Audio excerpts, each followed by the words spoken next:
अस्तित्वाची शौर्याची पराक्रमाची या मातीमधल्या कणाकणातील मौल्यवान रत्नांची या मातीमधल्या कणाकणातील मौल्यवान रत्नांची कर्तृत्व इथे गगनाला भिडे परिमोल जाणून घेऊ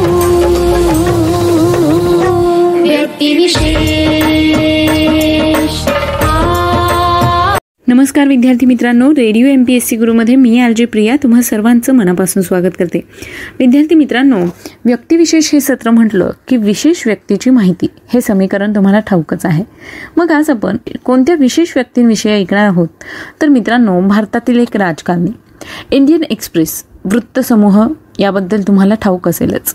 मग या इंडियन एक्सप्रेस वृत्तसमूहाचे संस्थापक, अध्यक्ष आणि स्वातंत्र्य चळवळीतील ज्येष्ठ नेते रामनाथ गोयंका। विद्यार्थी मित्रांनो, आज खरं तर त्यांचा स्मृतिदिन, त्याच निमित्ताने आज आपण त्यांच्याविषयी सविस्तरपणे माहिती जाणून घेणार आहोत। मित्रांनो, रामनाथ गोयंका एक भारतीय वृत्तपत्र प्रकाशक होते। 1932 मध्ये त्यांनी इंडियन एक्सप्रेस सुरू केलं आणि विविध इंग्रजी आणि प्रादेशिक भाषेच्या प्रकाशनातून इंडियन एक्सप्रेस ग्रुप तयार केला। 2000 साली या टुडे मासिकाने त्यांचं नाव 100 लोकांहून आकार देणाऱ्या भारत या यादीमध्ये नेऊन ठेवलं होतं। रामनाथ गोयंका यांच्या नावाने ओळखले जाणारे Ramnath Goenka excellence in journalism award हे भारतीय पत्रकारांसाठी सर्वात प्रतिष्ठित पुरस्कारांपैकी एक बनले आहे।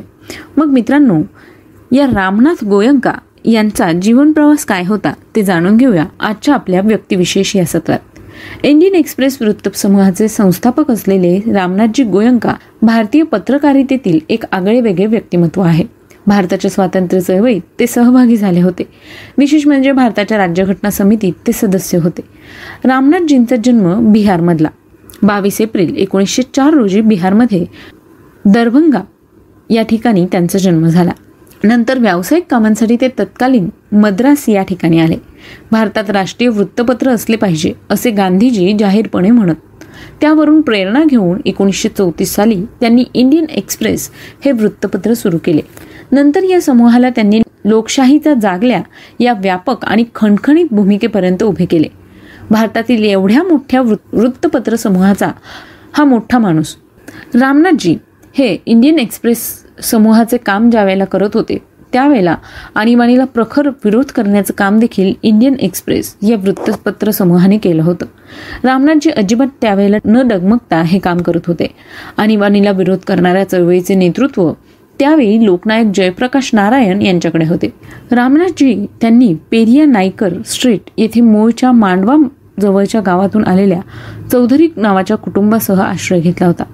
भारताच्या आणीबाणीच्या काळात रामनाथ गोयंका हे काही स्वतंत्र उद्योजक आणि पत्रकारांपैकी एक होते जे इंदिरा गांधींचा विरोध दर्शवणाऱ्या सरकारकडून उभे होते।